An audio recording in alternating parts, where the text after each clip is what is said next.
my work has been funded through agencies like USDA, NSF, and I have worked with National Pork Board, U.S. Poultry, as well as companies like Elanco Animal Health, Bayer, and Pfizer, and I have enjoyed every minute of those projects, and so that's my full disclosure. Here's the overview for this talk, just 4 very simple questions. What is resistance? How does it develop? Where does it come from? And when's it going to go away? They sound like they should be so simple. I just wish that I could actually give you answers to all those at the end of the talk. So what is resistance? We must have a definition, right? Okay. For those of you who've worked in this area, you'll realize it's not so simple. We don't even have a good definition for resistance. How does it develop? Well, if we treat with high doses for short periods, that must be the best approach, right? Where does it come from? Well, it's got to be due to antibiotic use, right? And finally, when's it going to go away? Well, in animal agriculture, we've started removing antibiotics from use, so it must be going to probably disappear very shortly. Let's start with the most confusing piece here. How do we even define resistance? All right, we'll just put up the classic clinical definition, which would be an inability to treat some bacterial infection with an antibiotic. I'm going to focus on bacterial, okay? So basically, in a clinical definition, we're talking about a phenotypic trait. We're going to focus on factors associated with some bacterial isolate having some minimum inhibitory concentration in MIC that would be above a resistant threshold. Basically, what we're saying here is, can you get enough drug to a specific site where that organism is located and either kill it or stop it from growing? So this idea of resistance is all based on how much drug can you get to the bug and whether you'll have an effect once you get it there. So if you can't get enough drug to stop the growth of that organism, you would call it resistant. It's a clinical definition. And the purpose of it, and what we do with it, is we do these in vitro studies, these susceptibility assays, that are supposed to tell us whether an organism may respond to therapy in vivo. So a susceptible classification implies it's a high probability for a favorable outcome, and a resistant classification is a good predictive value for a poor outcome. Of course, there's a whole gray zone in between. Okay? Clinical definition of resistance, we're done, right? Well, now we get into some tricky parts, like this idea of an epidemiological cutoff value. How many of you have heard of those cutoff values, epi cutoff values? Okay, this gets really confusing. The idea of an epidemiological cutoff value is really unrelated to a clinical definition. What it's supposed to do is indicate a population of bacteria that is gradually moving to a decreased susceptibility, or a population of bacteria that soon could become clinically resistant.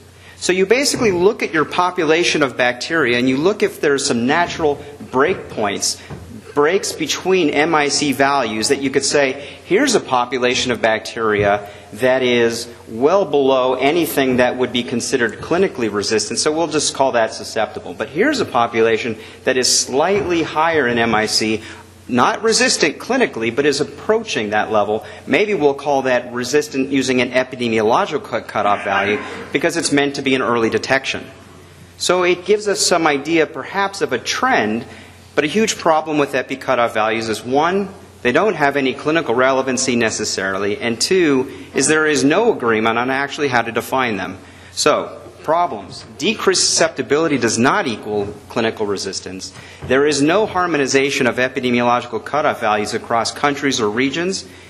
Be careful when you read surveillance reports at the national or regional levels, because they may be using entirely different cutoff values. Or they may have switched the cutoff values over successive years without really telling you so clearly, and so the appearance of resistance may have changed, even though nothing has actually changed. It's just the cutoff is now a different one. All right? And the most controversial aspect of epi cutoff values is the debate of whether they actually have any predictive power about future clinical resistance.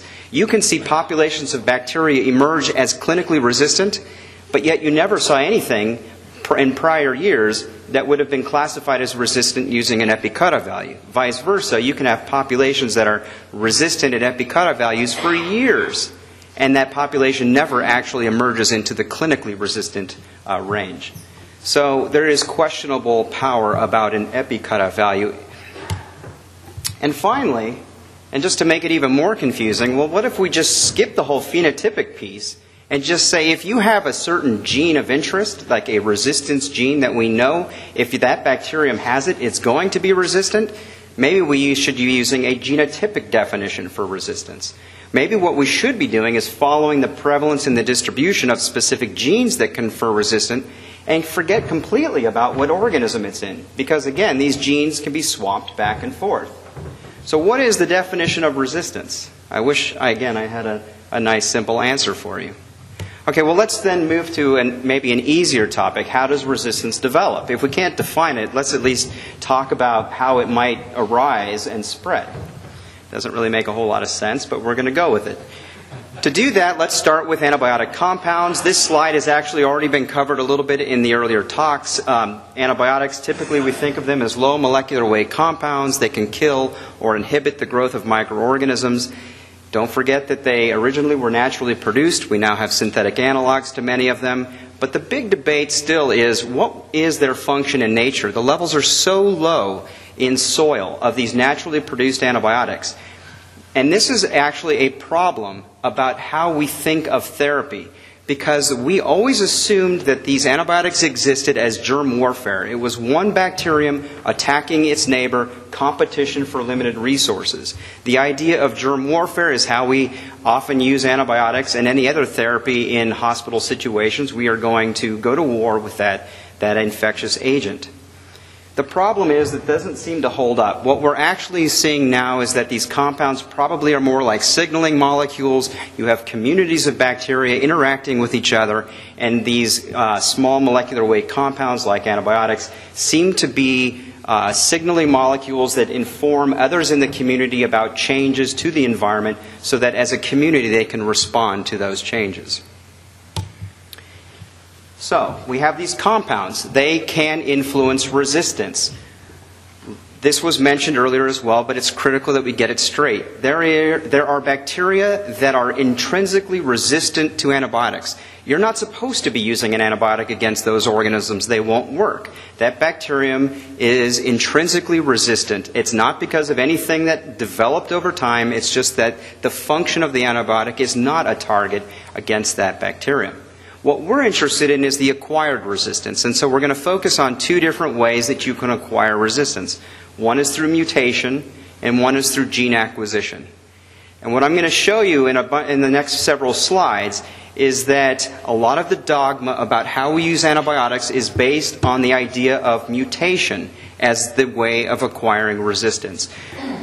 Take the fluoroquinoline resistance in Campylobacter. It's the one I'm most familiar with, I study, and many of us in this room are also familiar with. All it takes is 1 to 2 point mutations in normal housekeeping genes within the organism, and you develop fluoroquinoline resistance. The more complicated side is this gene acquisition or horizontal gene transfer, where we have individual genes, arrays of genes on mobile elements like plasmids that can be swapped back and forth among bacteria. That's how you might get your multidrug resistance. This becomes a much more complicated issue, as you'll see as this talk progresses. Once you have resistance, again, it's how does it actually spread? On the left, you have this clonal transmission. So basically, you have a bacterium that happens to be resistant. It's a fit bacterium because of that resistance, and so as it replicates and spreads, it is basically a copy of itself that is spreading, clonal transmission. That is very different than horizontal gene transfer on the right, where you have the interchange of DNA, whether in plasmids, integrons, transposons, all these mobile elements going back and forth between bacteria. And these don't even have to be related bacteria. They can be very actually distantly related, and still they can share DNA.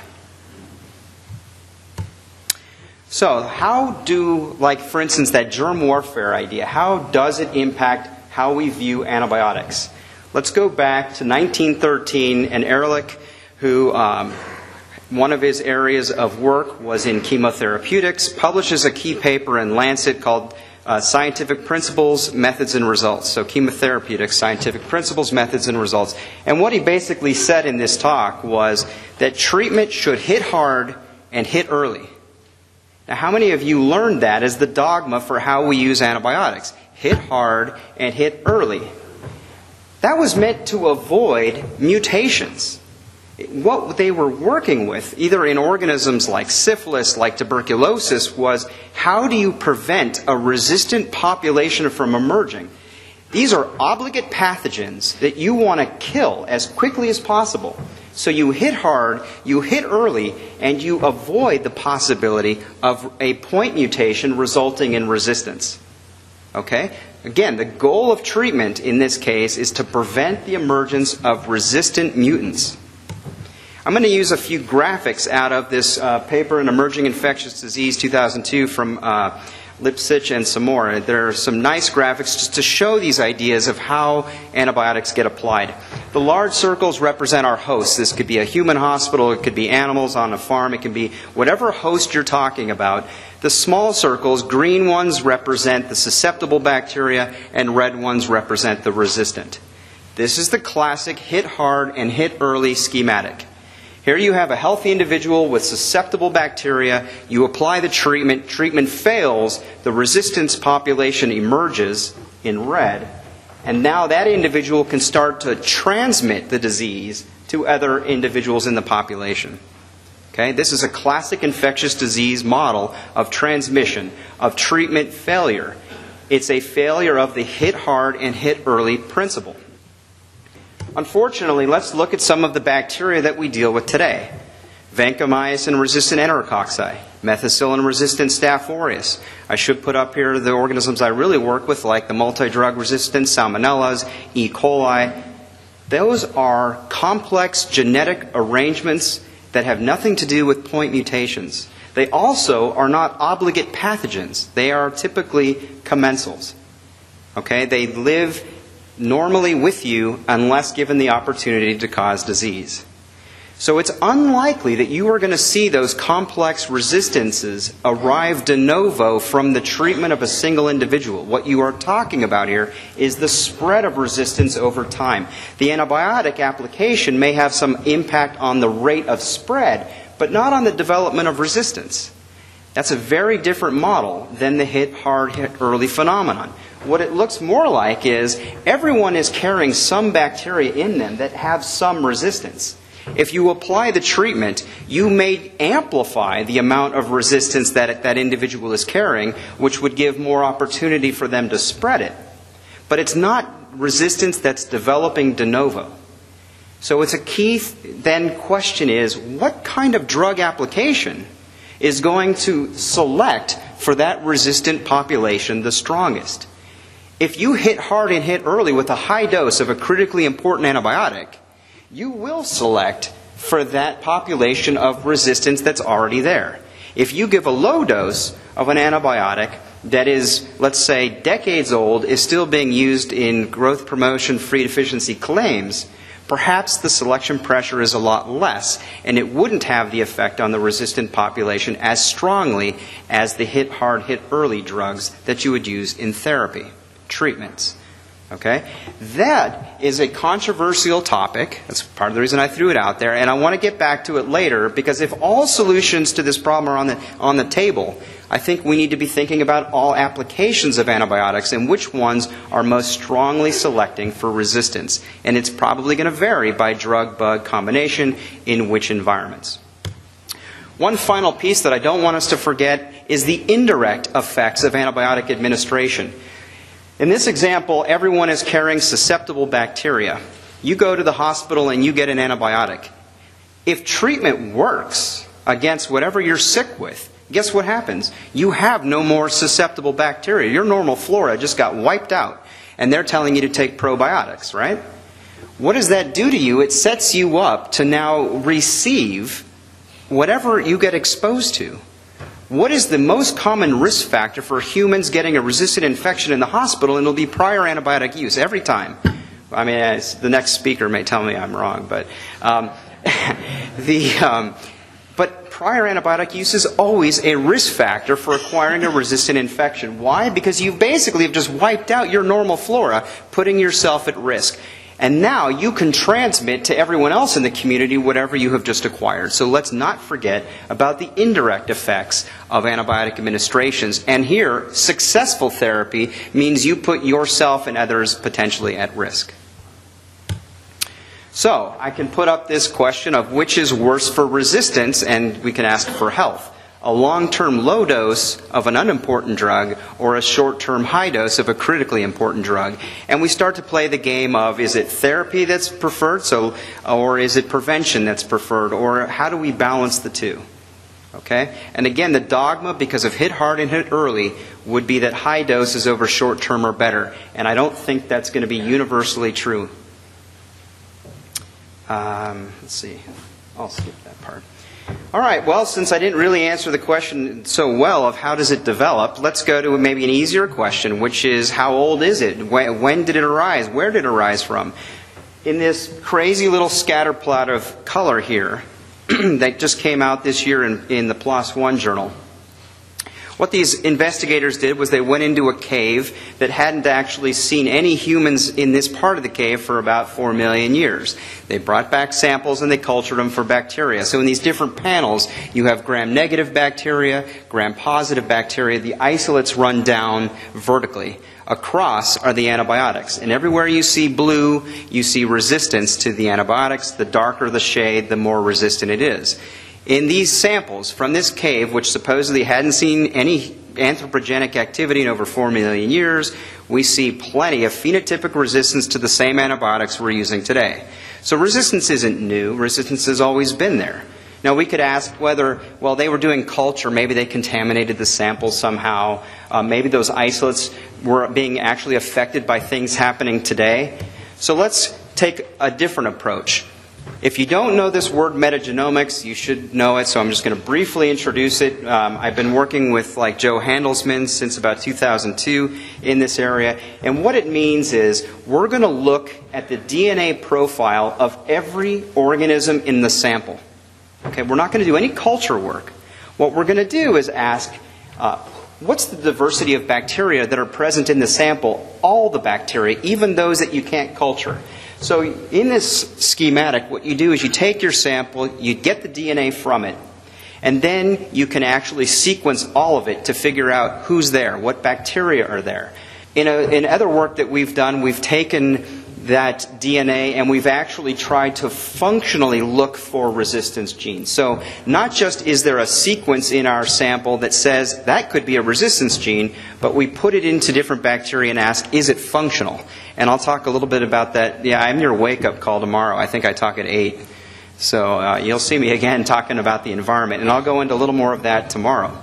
The reason I bring it up is because these investigators, a couple of them are the same as on the previous paper, they actually got a permafrost sample that was about 30,000, dated to about 30,000 years old, and these don't have any real effect from a modern anthropogenic change. The cave, maybe it's being affected by things happening on the surface, but it'd be a lot harder from these deep samples that are about 30,000 years old. And they used a metagenomic approach. So they're looking for DNA, they're looking for resistance genes. And you know what? They found the same resistance genes that we find today. I mean, almost to the exact sequence. These genes are not new. So we can't be convincing ourselves that what we're doing is necessarily creating new genes. What we need to be worried about is what we are doing with antibiotics is assembling genes together. We are aiding in their dissemination, we are aiding in their persistence, and we are helping them get assembled into multi-drug resistance arrangements, but not necessarily creating brand new genes. This is already out there. So if it's already out there, we should be saying to ourselves, there's got to be a way for us to predict what effect our current practices will have on the development of resistance tomorrow, because those genes are out there. So all right, it's out there, it's old. Antibiotic use itself isn't creating it, so when's it going to go away? Well, hard to say, right? So here's the example from the NARMS 2010 report. For those of you who don't know NARMS, this is the National Antimicrobial Resistance Monitoring System. And a classic example would be of when's it going to go away for the U.S. would be the fluoroquinolone resistance that we see in Campylobacter, because the fluoroquinolones were banned from poultry production in 05-06, And yet, between '06 and today, that resistance level of fluoroquinolone resistance in Campi, in chickens, and in chicken breasts has stayed about the same. It rose slightly, but it's hovering around 20%. So it went up a little bit from the time of the ban, and it's remained steady since. Why isn't it going away? Well, bacteria are clever, right? I mean, it's all about fitness. And in the specific case of Campylobacter, there are studies that show that the resistant strains of Campylobacter against fluoroquinolones may have increased fitness over their susceptible counterparts in the poultry environment. I mean, this is a very, again, drug, bug, environment-specific issue.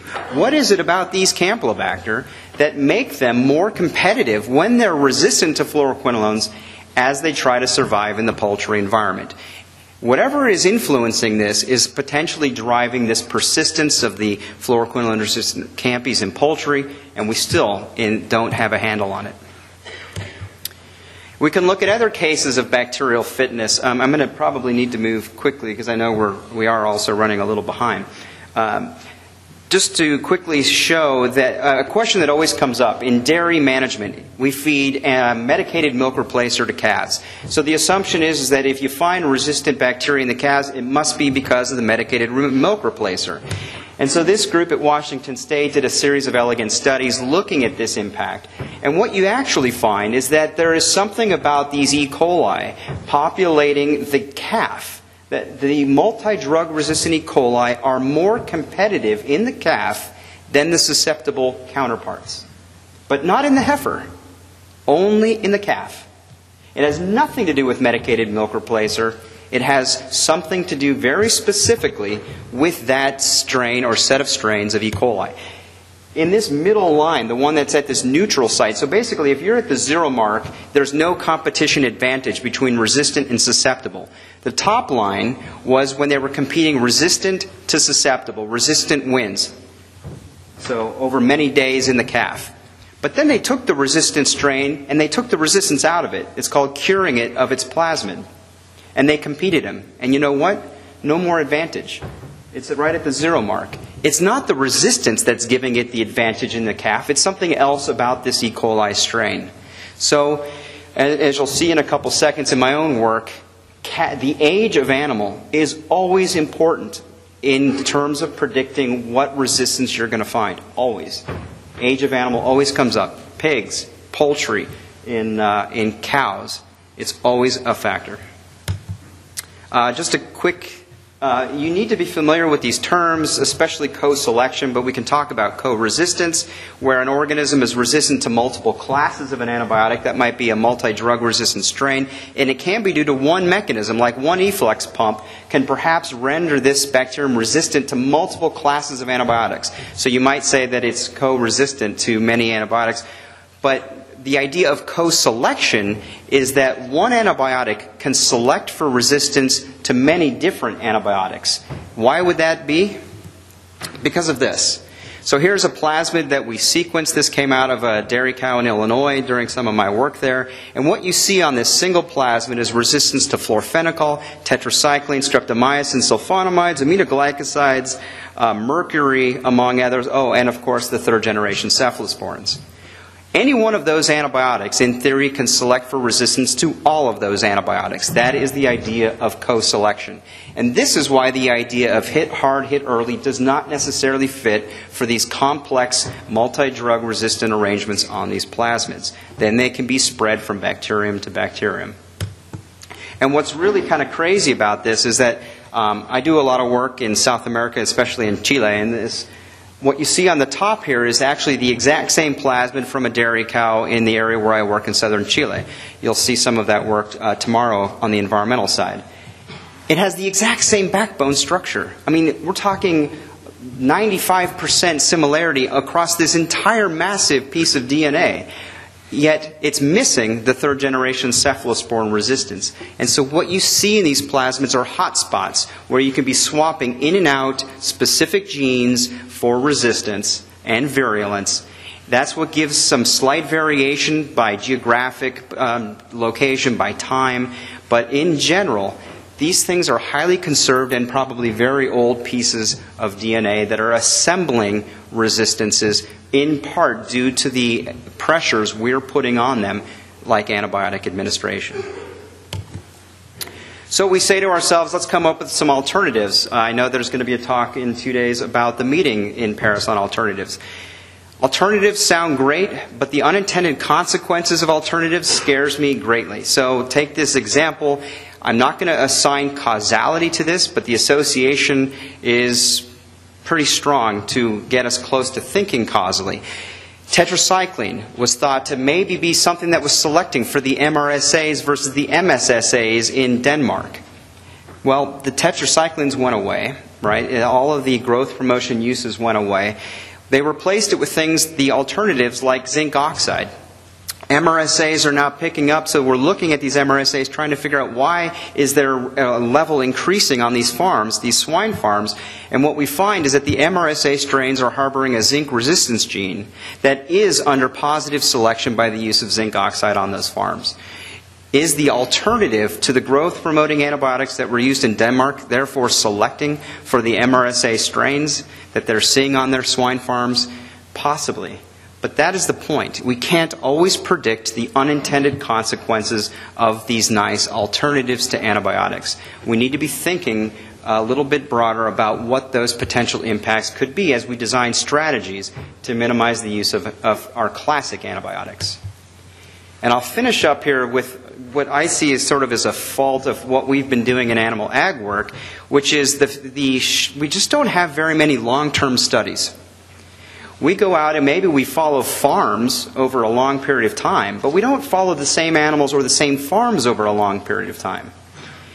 We tend to do these maybe longitudinal cross-sectional studies. What I'd like to see us doing is evaluating more cohorts over long periods of time on farm, because it's my belief, and you'll see this in my take-home message, that it's the cumulative effect of antibiotic administration over very long time periods where you will start to see the relationship between antibiotic use and antibiotic resistance. If you look in a very narrow window of time, we always fail to find an association because I don't think we've actually looked at the pressure correctly. So as an example, we designed this study in Illinois. We followed cows on, we could only afford to do 4 farms over 2.5 years because this study was just enormous. 72 animals per farm on average. We followed them every 3 months. We're taking samples, being both fecal and milk samples. And one of the hypotheses here was that resistance gene levels would increase over time if antibiotics were selecting for resistance. Now, we did culture work. We looked at E. coli. We looked at Salmonella. We looked at Enterococci. But what we wanted to know was, would the total amount of resistance gene in a sample change with time? Because remember, the antibiotic isn't just saying, I'm going to go work against that E. coli. It's working against every bacterium that is in the gut of that animal. And so the idea is that if it's actually selecting for resistance, all of the resistance and all of the bacteria that harbor it would go up. So that's what we were trying to do in this one objective of that study. We looked at some genes that we know are in high copy, like the macrolide resistance gene, ERM-B, or the tetracycline resistance genes, TET-M. So they're very, very high copy, meaning that they're shared among many bacteria. And what do you see? Age of animal. Once again, the young animals are always harboring more resistance. We saw some slight differences by farm. But if you look at this graph, so the high copy genes are up on the top, we really saw no effect. This is a graph that's already been now adjusted for farm, age of animal, treatments that were given. We see no real change over 2.5 years of resistance genes over time. How long do we need to follow these guys for to start to see some effect? I should say gals, right, because most of these were cows. So how long do I need to follow them for to actually see some effect? If I go to the low copy genes like florfenicol resistance, cephalosporin resistance, and the TET-A gene, tetracycline resistance, again, age of animal, always there. If you want to find resistance on a farm, go find the youngest animal on the farm and you'll find it. I mean, that's your best bet. And over time, perhaps, I mean, there may be a slightly increasing trend. I mean, you'd really have to use your imaginoscope to see that slightly increasing trend, but Again, 2.5 years of investigation with lots of antibiotic being used of these classes on these cows, and still we can't see a very clear documented increase in resistance over 2.5 years. So we need to be thinking, as we think about the antibiotic side of it, how are we going to evaluate the success of our interventions? And how long do you have to do this for to actually know whether it worked? These were our general interpretations I just went through. Again, age of animal was key. I'll leave that alone and just go to my take-home messages. One, going back to the beginning, we need a unified definition of resistance. We can't even talk to each other. You can't look at one report from one country and compare it to another because there really is no common theme of what is resistance, what breakpoints are you using. I think resistance should have a clinical interpretation, and we should be using the term decreased susceptibility for things like epidemiological cutoffs. Resistance, to me, is an inappropriate term to use with an epidemiological cutoff because the organism is not resistant if you use those breakpoints. We definitely need harmonization of those cutoffs, and that includes making sure we're using the same methods. Resistance is not new. The factors that are being applied by us today are influencing the spread, the rate at which we are assembling those genes, but the genes themselves, for the most part, we can find in ancient samples. Relationship between antibiotic use and resistance. What do we need? I think, again, this is a long-term situation. We need a study where you're looking at something over a long period of time, 5 years, 10 years. We need to be setting up that infrastructure now. How can we use existing surveillance systems to basically allow us to get at that question? Here's a key piece, though, that I didn't really bring up, and that's density of the selection pressure. The more animals that you treat, or the more humans that you treat in a single unit, a single space, the more selection pressure you have applied. It doesn't necessarily matter what the dose is. What we find is it's the number of hosts that are under that pressure at the same time that is important in dictating the rate at which resistance will spread. If you think back to that schematic about a successful treatment wipes out the susceptible bacteria, if you're just one cow getting a treatment and there's 100 other cows that are healthy, you're going to get repopulated really fast. But if you treat that whole herd of cows and wipe out the normal flora of every one of them, what's left? The resistant ones. And they're all going to get populated with the resistant population. So the density of treatment in the unit is highly influential to how the resistance spreads. We need to be prepared for unintended consequences, which means we need a system that's going to be looking at the changes once we implement the intervention. What are these sequelae of a successful intervention?